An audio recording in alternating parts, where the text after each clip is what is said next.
All right, let's dive into one of the most misunderstood, maybe even controversial tools in the entire English language, the passive voice. Yeah, I know, you've probably been told your whole life to avoid it, that it's bad writing. But is that actually true? Let's find out. You've heard this one a million times, right? Usually coming from some politician or CEO. This is the absolute classic, the poster child for the passive voice. It's kind of brilliant in a sneaky way.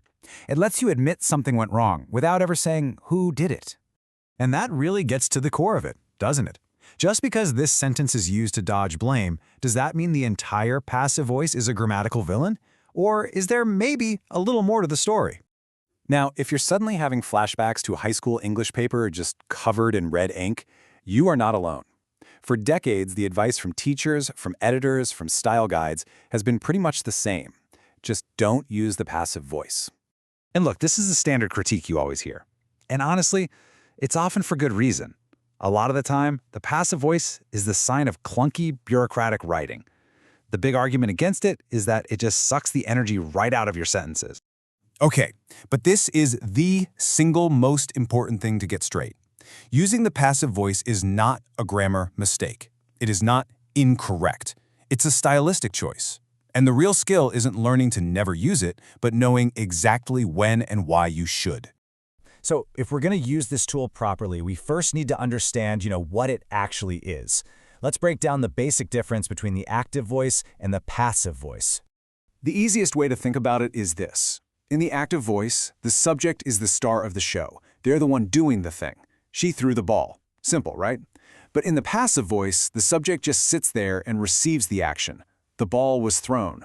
See how the focus totally shifts? So, here's a classic active sentence. My supervisor assigned the task. It's super clear. Who's doing the action? The supervisor. What are they doing? Assigning.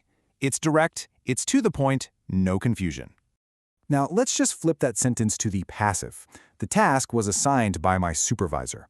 Suddenly, the focus is totally different. It's not about the supervisor anymore. It's all about the task, this big pile of work that just landed on your desk. The person who did it kind of fades into the background. And hey, if you ever want to spot the passive voice out in the wild, here's your little cheat code. Just look for this pattern. A subject, then some form of the verb to be, like is, was, were, has been, and then what's called a past participle, a word like assigned, or broken, or made. Okay, so let's be fair. All that advice you've been hearing your whole life, well, it doesn't come from nowhere. There are some really good, valid reasons why the passive voice has earned its bad reputation. And what's interesting is how all of these points are connected. Wordy, jargony sentences often feel like they lack energy for one big reason. They hide who's actually doing what. Now, sometimes that's just a bad writing habit, but other times it is very, very intentional. Which brings us right back to our original example. Mistakes were made. It's like this disembodied error that just floated in from nowhere. Now compare that to, we made mistakes. Bam! That's accountability. The active voice takes ownership, while the passive voice can make the person responsible just vanish. But that is only half the story. It's time to debunk the myth that passive is always bad, because there are some really specific situations where the passive voice isn't just okay, it's actually the better, more effective choice. So, for instance, you would absolutely say, my car was stolen. You wouldn't say someone stole my car. Why? Because you don't know who did it. The doer is a complete mystery, so the focus is and should be on your car. The passive voice is just the most natural way to say it. In this sentence, do we know who did the swearing in? Yeah, it was probably the Chief Justice, but who cares? I mean, no offense, but the important person here is the president. The passive voice very skillfully puts the spotlight right where it belongs on the person receiving the action. Now this one is huge. In scientific or academic writing, the process and the results are what matter, not the specific researcher in the lab coat. Using the passive voice, like saying, the solution was heated or the sample was tested, creates a sense of objectivity. It keeps the focus on the experiment itself. Of course, knowing when to use it also means knowing how to get rid of it when it's not working for you. And it's a pretty simple 4-step fix. First, find the person or thing doing the action. Second, move them to the front of the sentence. Third, change the verb back to its active form. And fourth, the old subject just becomes a new object. It's a quick edit that can add a ton of clarity. So here's the big takeaway. This is not about following some rigid rule. It's about making a conscious choice as a writer. Think of yourself as a craftsman. You have a toolbox, and you have to know which tool to pull out for which specific job. So let's just boil it all down. You need clarity, energy, and you want to take responsibility? Go active, every time.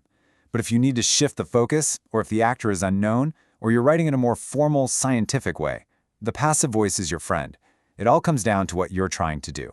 And let's not forget, in the hands of a master writer, the passive voice is an incredible literary device.